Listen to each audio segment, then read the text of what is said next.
श्री स्वामी समर्थ। आजच्या व्हिडिओमध्ये तुमच्या सगळ्यांचे खूप खूप स्वागत आहे।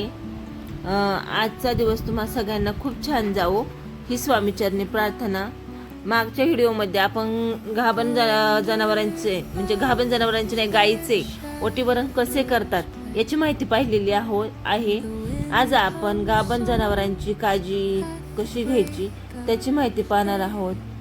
तर आपल्या चॅनलमध्ये तुम्ही नवीन असाल तर लाईक करा, कमेंट करा आणि सबस्क्राईब करायला विसरू नका।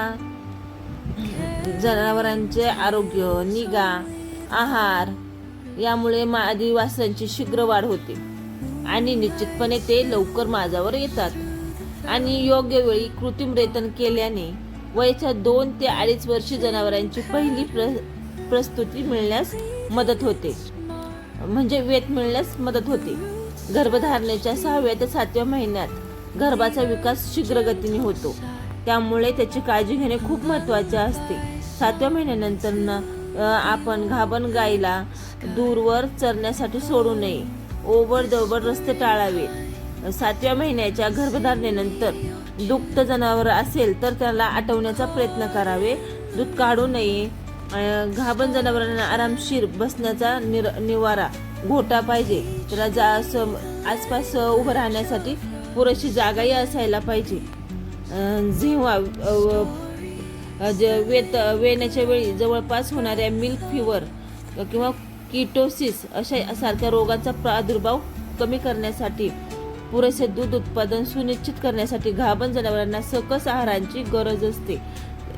त्यामध्ये हिरवा चारा, सुका चारा, संतुलित पशुखाद्य, क्षार मिश्रण, मीठ असा सगळ्यांचा समावेश करून ते खाद्यपदार्थ देणे आवश्यक आहे।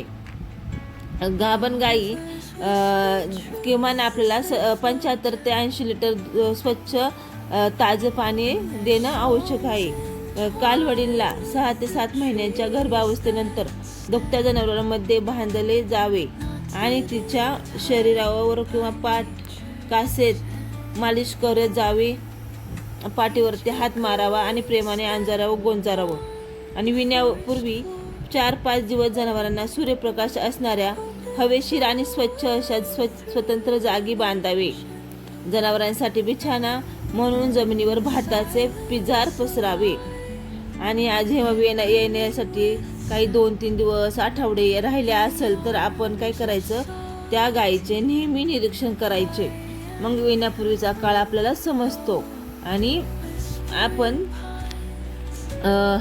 गायीचं विल्यावरती तिचं बाळाची निगा राखण्याचे प्रयत्न करू शकतो।